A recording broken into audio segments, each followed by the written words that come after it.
TPN at technophilespodcast.com. I'm David Geisler, and this is the Technophiles Podcast. You could have a moment where it's kind of like look right to follow the guy, look left to follow the girl, and that would cue the next file. And there might be some jumping, or maybe they could do some frame blending or whatever, but that would be kind of fun. This Tuesday, David, Tony, V, and Krista Lee get together to discuss a listener-submitted story about Jaunt's new virtual reality camera. After the break, Krista Lee brings a story about crystals that can absorb and store oxygen. If you choose to listen to this podcast, turn to page 64, because this is the Technophiles' 150th episode.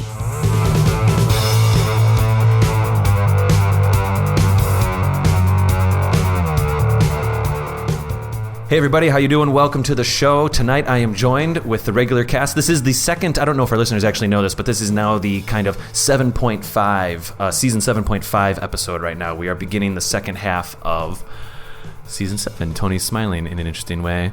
I'm here with the regular cast. V Lobs is here to my left. V, how you doing? I'm doing pretty good. And Tony Stiglitz is next to her. Oh, you know, being smiley. Being smiley. Devious and whatnot. I didn't really tell you about this new season, half season. We're taking a cue from Walking Dead a little bit here. And we're splitting our seasons up, but I'll explain it in a second. Oh, okay. This was definitely not in the show notes. That's why Tony's smiling. I'm very sorry. And I'm very excited to announce Miss Krista Lee Malone is here as now a regular cast member. Hello, thanks for having me. Fantastic. Now, Krista Lee, this is a little bit funny because you've actually been on our last 4 episodes in a row. This is true. Yes. Oh, no, I think there was had that one. 2 in between. Oh, and then it was the Tina's farewell episode right. at the end of so I the was second on half. 4. Yes, as a guest. As a guest. And then you had then we had Tina on. And now here you are. So as we said in our last episode, the very end of our last episode, Tina needed to leave the show to focus on her full-time job, and that's great for her, and it's sad to see her go. She was part of the show for many, many years, but it's really awesome that Krista Lee can join us. And we still have a 4th chair. So I'm very excited about that. Literally a 4th voice in the chair. Happy to be here. Just an empty chair. And we just look at it. And there's the rest of the body there, too. Yeah. So what has happened is, in the last couple years, the last couple seasons, is we tend to start our season after the holidays. We kind of take a holiday break. And then I've realized that summer gets so weird with all the vacations. There's always a month there where it just gets funky and crazy that we kind of have this accidental half-season break. So I've just embraced it. And I've just said, here we are. We're back from that break. This is the second half of season 7. So then I think that'll go till the holidays. And then, of course, we'll start 8, right? Sounds good? Sounds like a good plan? Yes, it does. Sounds good. Okay, one more thing. We are in our new studio tonight. Yeah. This is not bad. Welcome to it. Oh. Thanks. I'm getting stuck on my cords. That was a good audio Good to moment see you for all the guys. listeners. So we just had the 4th of July was last weekend. How was everybody's 4th of July? Was it all right? Oh my gosh. I'm catching up with you guys a little bit. I haven't seen you in a month. Yeah, I had a wild 4th of July. I went to see the fireworks for the first time on the 3rd, the big one. So that's Milwaukee's fireworks? Yeah, like the big legit one where everybody camps out on the lakefront. Yep. I managed to catch a seat right by the lake because I made friends with the guy who sells the corn there. Like the... Good job. Yeah, like it. I said I liked his corn a lot, and I left for a little while. I came back. He recognized he had me. a special card written for you. He said, I love you. Yeah, well, I came back and he's I like, like your I have no corn. more corn, but you can sit on our blanket that we have right here on the edge of the lake. Wow. And have some PBR as well. It was like kettle corn? No, like corn on the cob. Oh, And that is better. I haven't had corn on the cob in ages, so it was, I was eating it, and there were like tears coming out of my eyes. How can that be living in Wisconsin? Well, there's corn everywhere. I know, but I've been like busy with school like the last year and stuff, so. Fair enough. Yeah, I know you can't like walk 10 feet without tripping over an ear of sweet corn around here, but I somehow managed to just avoid that all the time. Yeah, That's it's impressive. true. Yeah, I did but I love camping it. corn a few weeks ago. I was camping in Prairie du Chien, and I did it where you soak it like crazy forever, and then you just throw it into the coals of the fire. Whoa! And it kind of burns on the outside, and when you get done, it's like the juiciest, craziest thing. No butter, no salt. It's amazing. good. Tony's nodding like he knows what I'm talking about. I do indeed. How was your 4th of July? I know how your 4th of July was. It was at a concert, I think. I think I saw something on Facebook about this. Yeah, the actual 4th of July, I went to see Weird Al Yankovic And as part of Summerfest. So did I. And so did V. At Unbeknownst- Summerfest. Yeah, we just kind of went. Did you guys actually bump into each other there? No. No, it I saw a was- photo of him after yeah. the fact. It was Wow. packed. Yes. Every nerd for like 100 miles was there. Yeah. That's great. Did you get the paid seats? Because we managed to snag a couple of spots on the benches. I showed up like 20 minutes after they were giving them out that day, and they were sold out. Oh, yeah. Just for, so like what was it, Wednesday, I went to Gogol Bordello, and I got like 12th row seats right in the middle, all that. They start giving away tickets at 12. I got there at like 12:15. Mm-hmm. Weird Al, I got there at 12:20. Completely sold out the rest of the like 2,000 tickets My in that friend time. Steve is a huge Weird Al fan, and he had to be there at like 10 o'clock in the morning. Yeah, to get I believe it. Nerds don't mess around. Yeah. We're a dedicated bunch.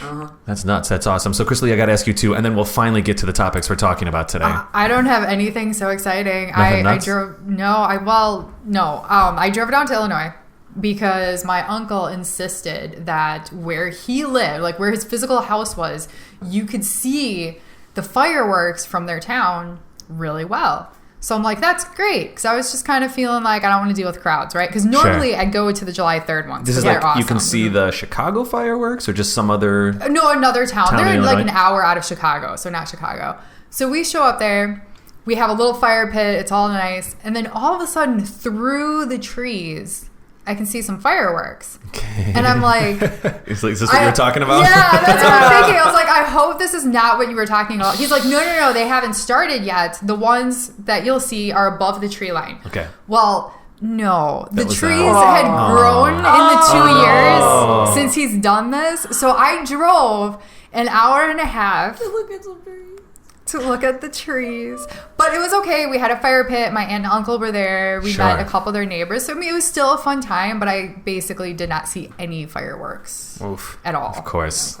It's all right. I only saw, we had some, my family, my extended family, they live out in the county, and so they had bought some of their own fireworks, but it was actually a pretty good show. Nice. They were legit. Mm-hmm. Like, we probably should have had a permit for them. They were so legit, but that's all right. But that was cool. Okay, so here we are, episode 250 in our new studio. We are talking about two things tonight. We are going to talk about a user-submitted story, actually, by Alyssa Zakova on Twitter, and I assume that's her actual name as well.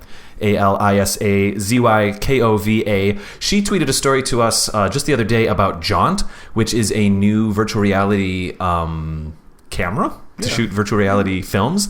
And I thought this was kind of cool because I think you were in this episode too, V. We talked about the Virtual Reality Film Festival. Didn't you bring that story, Tony? Half a year ago? Yeah, that was to the show? a part of, I want to say, Cannes? I think you're right. It was like some little subset. There was the virtual they reality have like an edition. experimental... Maybe V wasn't in that one, but it was... It might have been before me. Maybe. Maybe. We were talking about...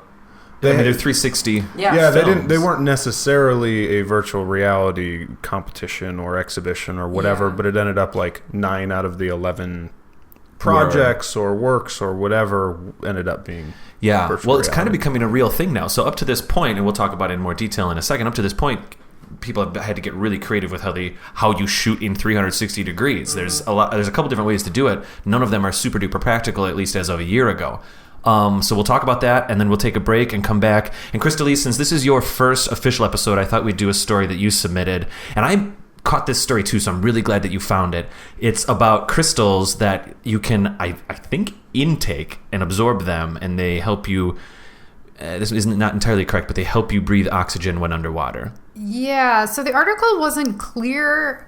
So I'm not sure, like, do you swallow these or do you hold them in your mouth? So I'm not sure. I could be so wrong about this. I thought you literally inhaled them into your lungs. Or maybe you do that. I'm not sure. They don't say. Like liquid oxygen in abyss that you have to sit there and go, I'm not sure. The article doesn't say, and I did click to get to the academic article, and it's behind a paywall, and my library didn't have it, so I couldn't get the rest of the information. We'll talk about it, and we'll deduce what we think it might be. Either way, it's basically crystals that... The headline could be crystals that let you breathe underwater.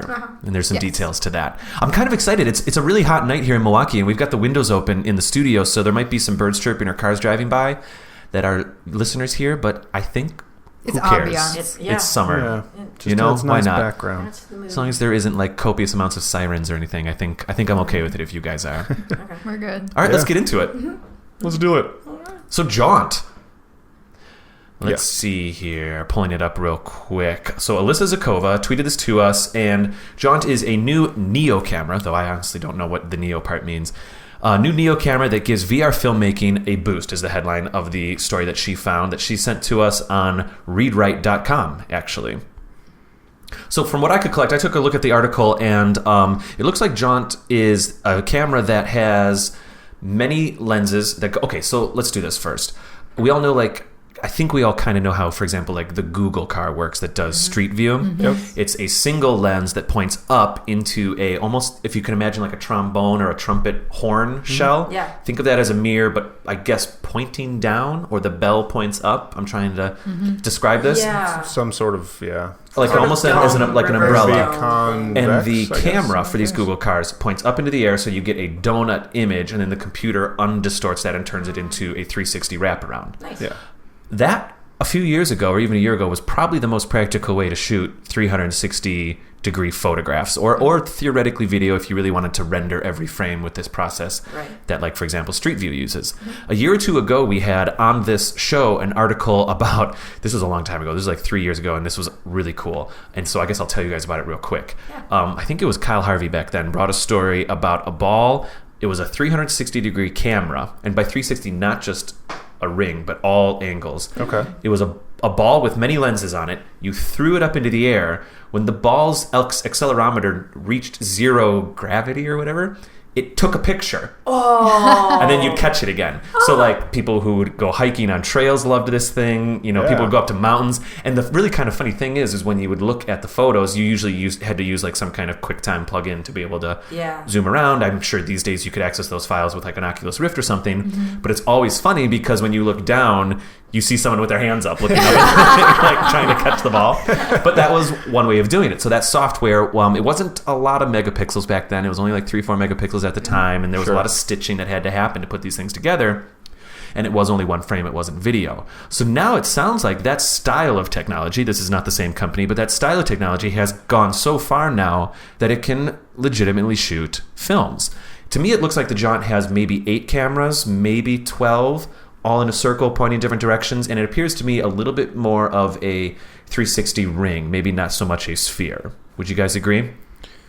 Yeah, it sort of looks like the end boss on a video game where you're fighting robots. It definitely looks like it should belong in a Portal game or something. Yeah, it's doesn't it? got like that, mechanical spider eyes type thing. Yeah, it seems to me though that you're not going to get the same vertical. I mean, did we talk about this in the article and I missed it? Yeah, what they talk about is that it is when you load this stuff up and you watch okay, so let's talk about this first also, or as well. I think when we did the virtual reality film episode, we talked about like it was like 270 degrees vertical or something like that. There was a ceiling. Yep. And I honestly don't know how all those companies shot their films. I think some used the Google thing with the weird bell. Yeah. Some people just did 4 or 5 cameras in a circle and then stitched it. Yeah, I don't remember. This is supposed to be something that's really easy to use. It's only for rent right now. You cannot buy them. And as this article points out, that may not necessarily be a bad thing because really you're just going to rent it for... I mean, when you're shooting films, you basically rent your cameras anyway. Nobody really buys them. Yeah, I don't think people are going to be exclusively creating VR films yet. Right. Now, it's true, Tony, that these lenses look... up and down. Yes, right, exactly. I was just going to that. Sorry. It's true that it is not like the sphere camera that I just talked about in that there are lenses pointing up and down and all around. These lenses clearly are just, I guess you could call them a ring, a horizontal ring. Yeah. But the way that they've positioned the lenses, there's almost a fishiness to them that you actually can get a lot of verticality is what I understand. That field of vision is a lot wider. And they're distorting that back down. Okay. Makes sense. Before I kind of hand this off to you guys a little bit, one other thing that I thought was really interesting that I was actually talking to Nate, our cameraman for the newscast, about. We were saying like, okay, fine, virtual reality films, that's great, but where do you put the lights? Or like, kind of, where do you put the cameraman? Really, you know what I mean? Yeah. You got the gaffer in the background. You have to be the cameraman, I guess. You almost have to be part of it, or you have to put it down low. And I don't know exactly. That's something that we can probably imagine a couple different scenarios. However, clearly you can't like have lights set up because you will see them at some point. Exactly. And to compensate for that, this camera actually has very, very sensitive low light settings. Yes. They focused on that even over some other things because you kind of just have to shoot with normal I guess so, room light. Unless you're really crafty at hiding your light sources. I don't even know how. Behind a couch or something. Only film at noon outside. I wonder if you could do like what they did with Gravity, where you have like you shoot it in a green screen studio with all the dots, you light it, and then you digitally put stuff in front of you put the digital set in front of the lights. But if you're doing that, you're in a whole nother spectrum anyway. That is not I don't think that's realistic. Yeah, I'm wondering how you film with this thing. Like it's a ring, of course, but do you put it on your head or something? I don't Well, know. I mean, yeah. I If guess it's a VR film, we could you would- posit that the cameraman could hide potentially underneath it a little bit. I suppose. I mean, it is a VR film. It's supposed to be from somebody's point of view, right? Well, I mean, I guess that's artistic interpretation. Artistic interpretation. So you cannot, with virtual reality films, they are not three-dimensional information, which we kind of got into this conversation when we were talking about the film festival. We got a little derailed back then, if I remember correctly. Mm-hmm. Go figure. And you obviously are not in control of the motion of the camera. That is Right. still driven around because it is actual filmic, just photo taking that's happening. It's not a rendering of a three-dimensional environment that you are moving through, because that's now going into more like virtual. Like we call it virtual reality, which means it's shooting 3D.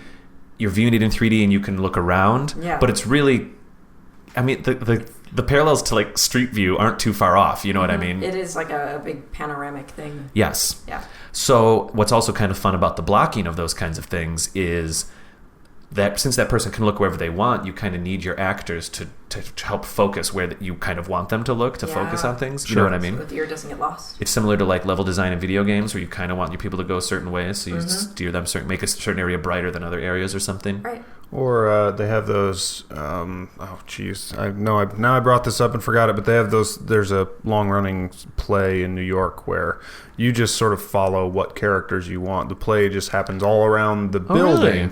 I actually went to one like this in Milwaukee. Essentially, the stories. You walk into a room and two people are having a conversation. Like kind of a haunted house one that way a few years ago in Milwaukee. And then, one person goes to the right and one person goes to the left. And you can choose to see, I want to see how the person going to the right, what happens next. Or I want to see to the left. Yeah. And it's sort of a choose your own adventure style play. And so I actually had a friend who, specifically the one in Milwaukee, I had a friend who was performing in it. I did as well. I was chatting with her at the time, and she said that they just ran it so many times because it's easy.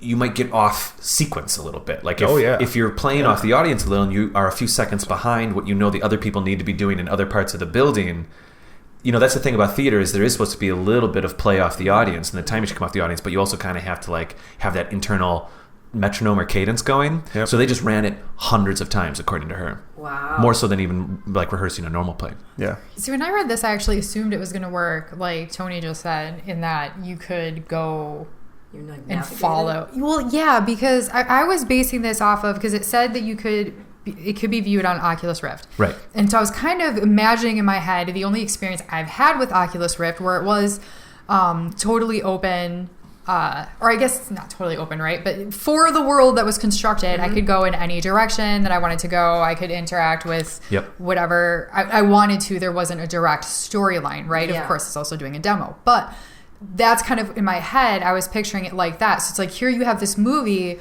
Well, if I'm more interested in this like side character, maybe two characters are having a fight, they store them off. Well, I'm more interested in seeing what this person has to say, right? So maybe I'm going to go off in this direction, just like you were describing with the rooms. Now, I suppose they could get clever. If you really wanted to, you could get clever with what angle you're looking and queue up like the new portion of file, very similar to essentially Choose Your Own Adventure. Yeah. But what does technically differentiate this, Krista Lee, is that is virtual, because this is kind of where we got derailed when we talked about this a few months ago. That's almost a game, or it's being rendered in 3D. It's a rendered environment. Yeah. A virtual reality film, even though you can still have a narrative experience, like imagine an interactive cutscene or something. But when we say virtual reality film, for now, even though it's shot digital these days, it kind of means photographic. So it is whatever was recorded is what you see.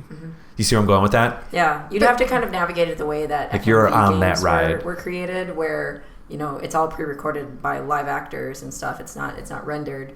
Like Night Trap. I don't know if you guys remember that. Oh my god.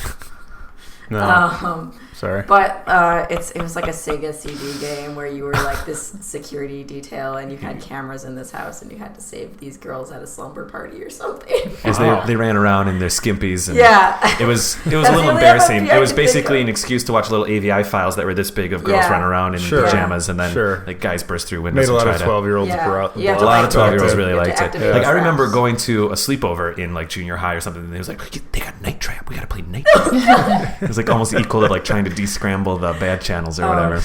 Yeah. But anyway, But do you see where I'm going with that? No, I do. I just and that makes sense, and that would obviously be easier because then you're not pre-recording 5 different rooms, right? Yeah. Because if you recorded it the way I was imagining it, that would obviously take a lot. However, at the same time, I feel like if you don't go in that direction of the choose your own adventure, then I feel like you're kind of wasting the technology. And here's another thing is like a film has an auteur's voice, you know what I mean? So like you are supposed to kind of be on the ride. Now the fact that you can look around and experience that way, you're not just looking at a screen, is really the only virtual reality element. It's kind of what we decided a few months ago. You were supposed to say something, Tony. Oh no, I don't see this, and again, I might have said this last time. I see this more, like you say, as sort of a specific, I don't want to say gimmick. I mean, it's a very cool technology, but part of a film is, like you say, you want to see the vision of the director and everybody in it. So are we just sort of widening that scope? Does that take away from it? I mean, yeah, I agree. I think it's how do you have a unique visual style while still while giving take the like freedom of head movement. take like a Kubrick movie, like everything's so meticulously placed. Yeah, you're right. That you can't do stuff. What like happens that. to shot composition? Well, shot composition now is just where you are in the room. And, right. I mean, you could get really clever with making sure that like a certain character is behind another character, so you don't see them if you need a reveal, but it's still logically justified. That could be fun. Sure. We're going to go to break here in just a minute. And Chris Lee, what I will say to what you were saying, and I think you'll agree with me, is I'm not saying that for example, virtual reality cutscene that's rendered or is something that you can go wherever you want wouldn't be fulfilling. I think it would be completely fulfilling, if not just as much, if not more. But technically, virtual reality films is this experience. Yeah. You know what I mean?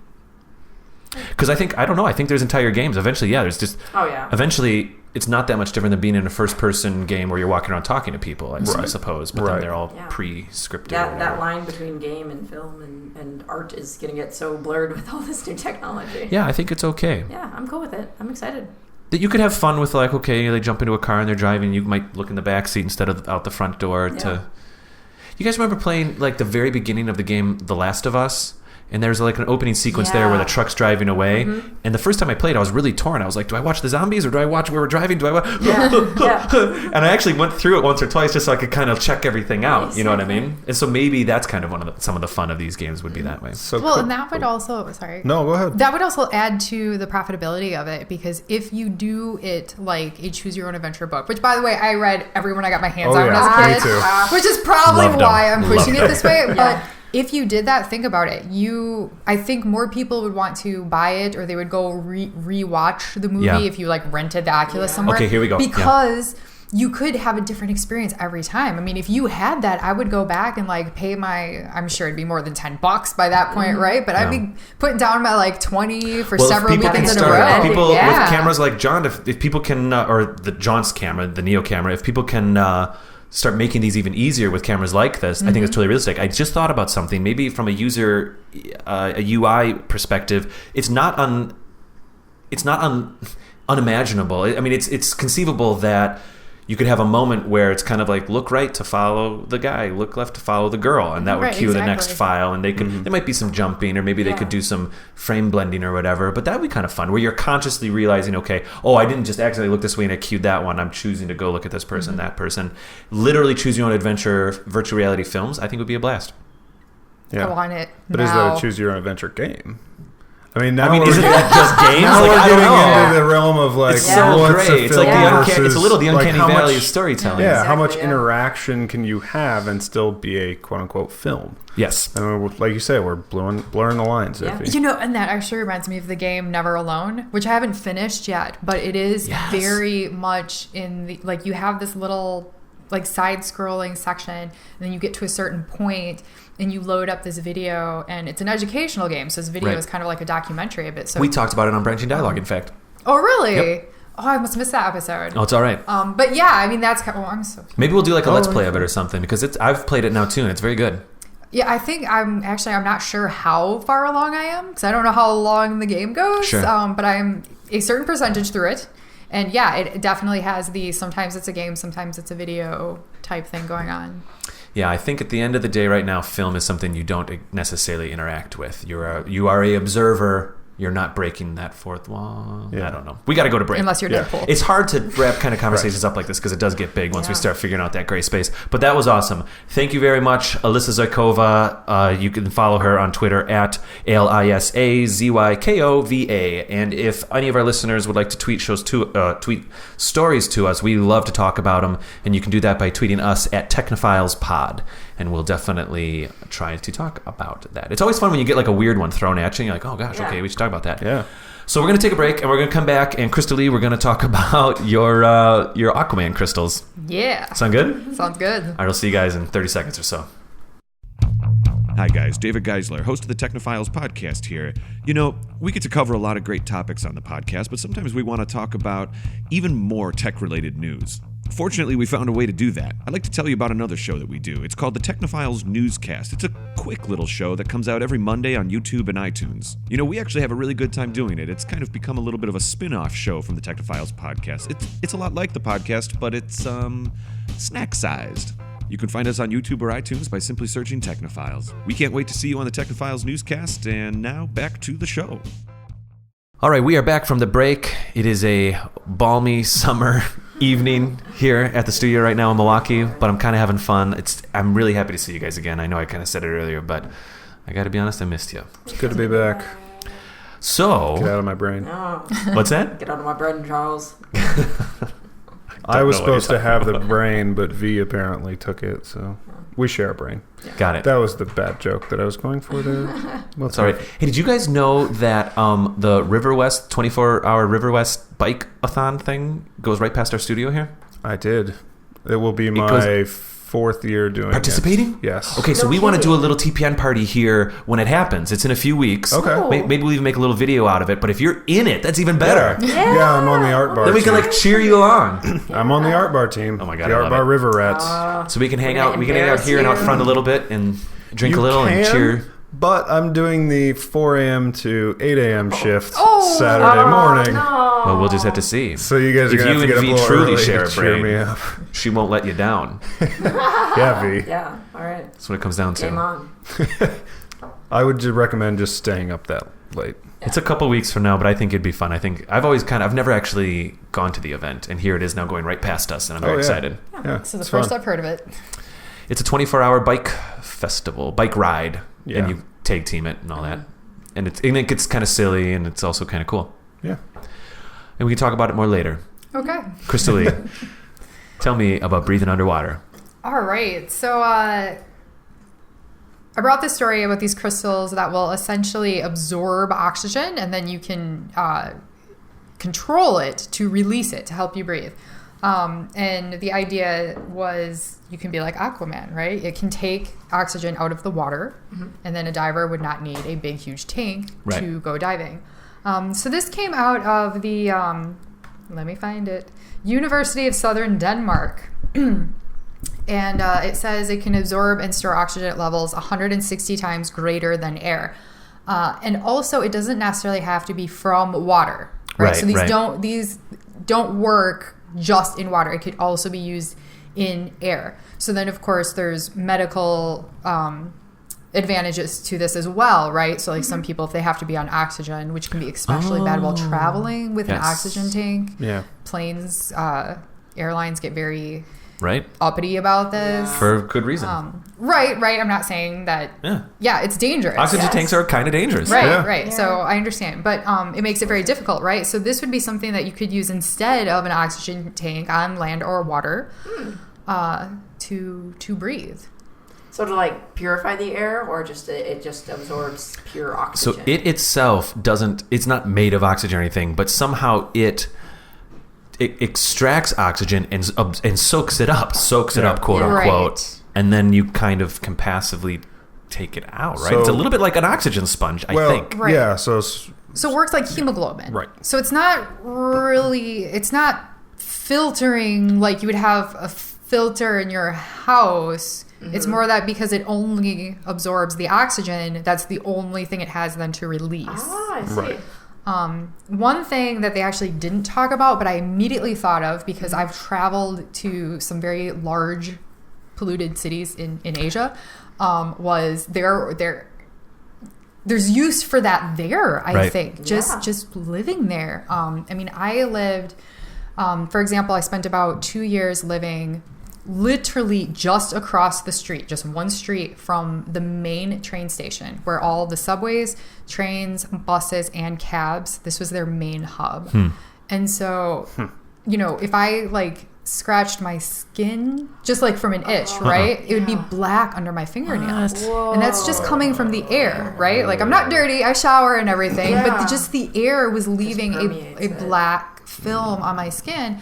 Okay, now imagine what was in my lungs as I lived there for 2 years. Oh my goodness. You know, I feel a little naive, but when I see pictures of like napkins on people's faces and handkerchiefs, I don't usually take it very seriously, but that is shocking. Yeah, so actually, no, I never really did that because the masks just bug me. There's no other way I can put this. It bugs me. I feel like the air is stale, even though I understand that it's actually being filtered through the mask, but I couldn't get used to it. There's that little bit of residual CO2 that's gross, right? Yeah. But a friend of mine who lived actually in a city just to the south, but he worked in an industrial park, started getting sick, and his doctor told him that especially during his commute to work where he was biking on the roads, the doctor said, you need to wear a mask every single commute. Whoa. Like, this is the cause. Your lungs are full of crap because you're riding a bike behind cars. And right. And then into an industrial park where they had factories. And so all of that is coming out into the air. So, I mean, that would be another thing. Like, if you had something like these crystals, maybe it would help. Now, it wouldn't help completely because, of course, you're still going to have that intake of some of the dirt. Yeah. That's just physically there. Right. Yeah. But I'm imagining that this could help because then you're going to get the oxygen, the extra oxygen that you're losing otherwise. I'm like imagining, like when you brought this up, like I thought of like in episode 1 of Star Wars. And they put the things in? They put the things in to go down that was exactly where I went. Yeah, just pop it in. But like if you were Well, no, there are some like micro breathers that are similar to that in the real world. But you can shrink that down even further. Yeah, exactly. With this kind of I didn't mean to. I'm sorry. I cut you off. Technology. No, it's fine. Yeah. But I'm imagining like, you know, application for like real world, like in climates like that, where like it's just like a face mask and then they have that in there. Now, one thing that's up for debate, we can't quite figure out how these things are ingested or dealt with or used. I went really sci-fi with it, and I assumed that you were like literally inhaling the sand grains, the crystal grains, into your lungs, and then it was doing its job there, and then it would just dissolve out of your body. But I completely assumed all of that, I realized. Yeah. So how do you guys think this really works? I think it's cobalt based, so I'm thinking that would have adverse side effects. Yeah, I didn't think. Yeah, no, I wasn't. That probably sounded much more sarcastic than I intended it to be.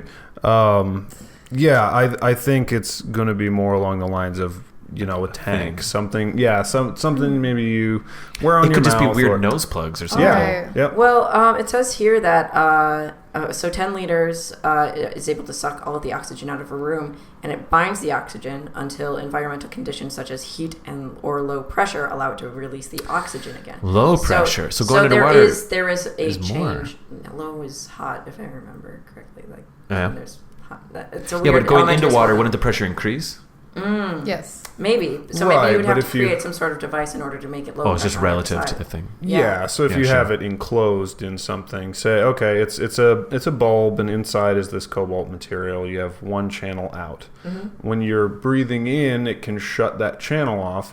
Your inhaling would decrease the pressure inside that bulb, leaching out the oxygen. Mm-hmm. And then when you exhale, it can open up the channel to let more in. Yes. Just indeed, sort of a basic idea, I guess. Yeah, I agree. So there is some sort of environmental change that needs to happen in order to activate the releasing part of the crystal. Yeah. See, I had assumed something like a nose plug. Mm-hmm. Yeah. Although, since you brought up the whole mask thing that you see in Asian videos, maybe you could like weave them into the mask. Yeah, and that would be cool. be but interesting. and there was this article was very clear to say it's not a filter too, though. So we have to be careful. Like, how does it? Well, so a filter it's just- implies that it's blocking the intake, I think, whereas this is just could sort we of assume- absorbing the... I'm having fun with this mask idea. That it's sitting there, just taking oxygen from the air around it, Right. and as you breathe in, you're kind of pulling some of that oxygen out, and it's just Right. naturally. It's Right. not that it is unlike a filter in that you are not breathing the air through it, and it's blocking other things. Right. Correct. Right? But if it might just not be even instantaneous. Maybe you charge these things up. Like maybe you let them, like In a it says sense, maybe. you let it sit, collect all the oxygen, and then you, like, say you go diving and you set up this rig that creates low pressure to release the oxygen, and that's just how it goes, and you don't have to carry as much on you. Well, they talked about how it would actually pull oxygen from the water as you're diving. So maybe you could have it cycle. So like as I don't know, Yeah, just switch it out or something. Right. So, I mean, this wasn't very clear, but it sounds more like a cycle than a they said a charge. couple grains of this is enough for like a full breath. Yep. Yeah. Ooh. A couple grains, which is very, very small. But it also, again, maybe I read into this article way too much. But I also got the impression that they, a bit like a sponge, can become saturated. They aren't Yes. necessarily like a tank. Correct. Yeah. Yes. Yeah, that's how I read it as well. You know, I just thought of another use for this that would actually be easier than everything else we've talked about. High altitude. Oh. And for a lot of people for a lot of people going to common places like Denver, you wouldn't need a whole lot. Yeah. Right. And then you don't have to worry about a filter either. Because, I mean, when I Right. was in Denver, it didn't seem dirty. It seemed really nice. But I did have a little bit of altitude problem, which was really bad because I was there for work, too. Yeah. And so then I'm sitting there, like, you know, having headaches and whatnot because you get less oxygen. Yeah. That's possible. I wonder if it could be just something as ridiculously small as, like, forgive me, but like a snort of it for the day. You know what I mean? I'm not joking. I'm kind of not joking. Get Sounds your like nose really pierced and get an earring that's one of these crystals. there There you go. Problem solvers. Or get your tongue pierced if you're a Styling. mouth breather. Yeah. Oh, but it's still, again, this like cobalt thing is where you got to be careful, huh? You can't really ingest it. No.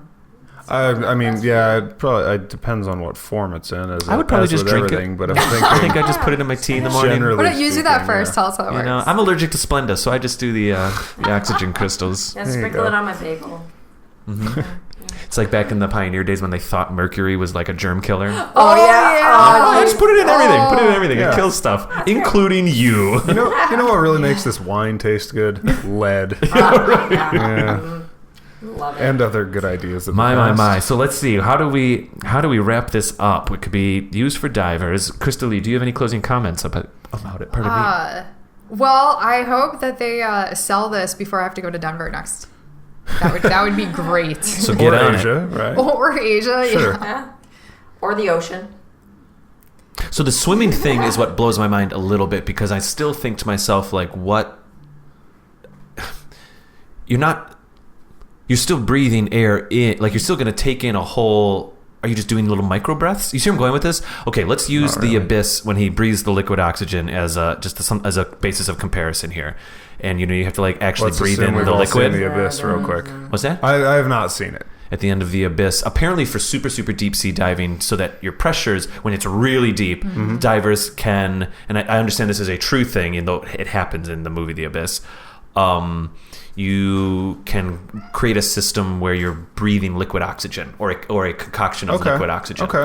And it's a little intense because you have to drown in it. You Yeah. know what I mean? And it's Yeah. oxygen, but you're putting liquid into your lungs and back and forth. Huh. And it's better for the pressure so your body doesn't Right. explode. Sure. And so, I think maybe I was just thinking too much about the abyss when I read this story because I was like, oh, okay, so people put a few of these grains in their lungs and then they just breathe the water and it'll turn it into oxygen in their lungs. Oh, that'd be. Well- Oh, no. and that's like, oh, I think that is seems like a so the recipe. wrong direction. That's a recipe for disaster So- right there. That's So not okay, the so right- imagine this, and this is totally just a thought experiment because I don't know how they're developing it. But what if you had like a diving rig, the mouthpiece, but the mouthpiece only, Okay. Now the mouthpiece has normally, because you have the tank, right? So you're going to have the tube coming in, and the mouthpiece itself is pretty substantial, right? So it's like, you're a whole handful, and then you have like a little vent where the air can go out, right? Yep. But that's big enough that if you just built it a little different, you could put some of the crystals like up in here, have like a little vent so that as you're moving, which is going to be mostly forward, right? So that pulls the water in because of the basic movement. It can pull in the oxygen. So it's like a gill a little bit.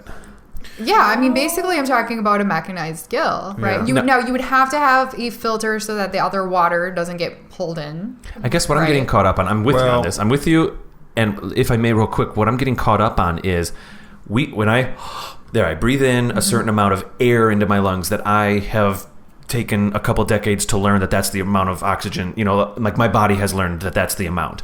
If a couple grains is enough oxygen for a breath, quote unquote, or whatever, that is not still a full volume of intake. So am I actually just going like a teeny little thing and I'm getting enough Is that oxygen? the oxygen Or you am need I to inclined to breathe in too much and then I'm overdose? Like, you see where I'm going with this? Yeah, 'cause It's a you can, little like, different. Yeah. It's not just like you're like, hey, put this grain of sand in this thing and then, let's go like sing some breathing. opera. No, You know what I mean? It is, though. So tell me about that. Yeah, so they actually do a similar sort of thing with like hydrogen cells. So it is a metal lattice that can actually fit substantial volumes of oxygen in it. So when you're breathing in, yes, oxygen, but also nitrogen and whatever else is around you. This just sort of concentrates that, and you can actually, because what you need is the oxygen. So if you could just take all of that and condense it and fit it into a much smaller, you're not putting pressure on it, but think of it as it's sort of being compressed into this metal lattice. Okay. And then you're extracting it. So you can actually extract a substantial breath, even though it's a very small crystal. And that is like your lungs, your natural breathing system. You're just breathing in a little bit, then, right? No, so it's not amount of oxygen, but like the volume of stuff going into your lungs. Am I being clear? I don't know if I'm. Yeah, because especially if you're it's not under. like a short breath. It's not. It shouldn't be. Right. So what else is going in there? More oxygen. It can hold enough for a breath. Yeah. Okay. It's not just that it's all right. But sorry. if you took in just oxygen, doesn't that actually kind of make you high? Like you start to get It lightheaded. can, yes. Yeah. You need to so keep those you would have to ratios. kind of regulate that. I don't know, So honestly. you either only go, or you have to put something with it. Is what I was Yeah. trying to think of. I wasn't saying it see very what you're well saying. Yeah, it took me a minute, but I think because I was get still what you're forming the saying thought. right Do you now, see what right. I'm Okay. Yeah. struggling with a So little? I don't think like divers' oxygen tanks are just oxygen. No, Like it's it's a mix. it's a little yeah. bit more than normal, I think, but Yeah. it's not. So maybe this is more of a medical thing because I know like that is more oxygen than regular air. Those rigs. Yeah, this would almost. Well, again, I guess this would apply more to situations where like you're underwater where you can't take this off and breathe in a few That's what I'm breaths thinking. outside. Yeah, so I was thinking the diver thing. So then maybe you Okay. still have to have some of No, these other that's- gases with you, but at least you don't have to carry all the oxygen with you. Yeah, Right. maybe you could have a much smaller. It's tank. not infinite Right. breathing. It's not a water to oxygen or it doesn't. Yeah. See, maybe you have the tank with all the other extra stuff, and then you have the crystal with yeah, the but oxygen. it's only a fraction of the Yeah, size. it's just a little Exactly. cap that you put on the whole thing instead of a whole nother tank. Or Okay. whatever. That might be what this ends up Hey, we being. Honestly, figured it out. Hey, We figured it out. how many technophilers? does but it I mean, take? well, if I may. Okay, I'm pretty happy that we did it. I'm I'm happy we did we've- because this, we've I mean, arrived. the headline literally reads, we got this from iflscience.com, and the headline literally reads, new crystal can absorb huge amounts of oxygen and store it for later. Oh, well, that's actually not as crazy. No, I think the link I sent you said something like we made Aquaman or something. Yeah, Yeah, right. Yeah, yeah. that's what it was. Yeah, basically like the Aquaman crystal. So there's implications in that headline. Right. Right. Qui-Gon Jinn. So I'm glad we cleared that up, we think. Yeah. We'll find out. So it sounds like when this first hits the market, using it for something like high altitude might be the easiest way to make this functional. And then they can start adding it to devices or filters, and then you can use it in the pollution areas or in Yeah, maybe. diving So- where you have like just a smaller tank that's less heavy. It could be. So we're thinking like oxygen inhaler more than oxygen breathing apparatus. So like if I go to Denver, say, and I just want to bring a tiny little inhaler, It could be. I can just And it's take a little confusing puff because, for and- example, this article says like extract it out of the water. There's a lot of water talk, Yeah, which puts us in a whole nother spectrum of how you're breathing. But I think we should get going here. I love that we're talking about this. I actually, if anyone who's listening to us has some thoughts about this technology or these crystals, please tweet to any us. crystallographer fans. Crystallographers out there, because I'm very curious about how this all comes together. Crystal Gem fans, Steven Universe fans. Sure. Anything about shiny rocks. We're gonna open up a whole different floodgate. We'll start the Shiny Rock podcast. We'll have a little spin-off just for Just for this. You're gonna get nothing but girls who are talking about their engagement rings. Oh no! Yeah, now he doesn't want to do it anymore.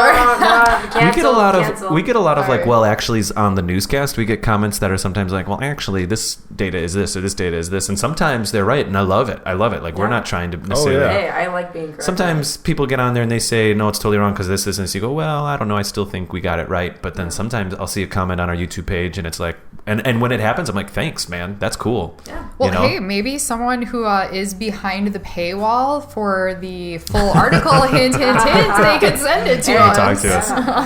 They can tweet us at TechnophilesPod, or they can put comments down below the episode right now, or they can email us at technophilespodcast@gmail.com. Otherwise, you can find the show at iTunes and Facebook by searching Technophiles. And that's it for now. I think, let's see, if we're going to come back on Friday and talk about, you've got a story in the lineup, I got think. a story about some weird Google artificial neurological. Yes, that's right. It's fun. I think it's going to be a V and Tony episode on Friday. It will indeed. Fantastic. Well, we'll see you guys then, V. In the meantime, if people want to tweet you, they can do that by... They can tweet me at bear_Annika on Twitter. Fantastic. Mr. Staglitz, where can people find you? I'm on Twitter at Tony_Stig. Marvelous. Crystal Lee Malone. And I'm on Twitter at GamerAnthro. And I already said the podcast one, Tech Files Pod, and you can find me, David Geisler, on Twitter at Raptor Paint. Have a good week, guys. See you in a couple days. See you, buddy.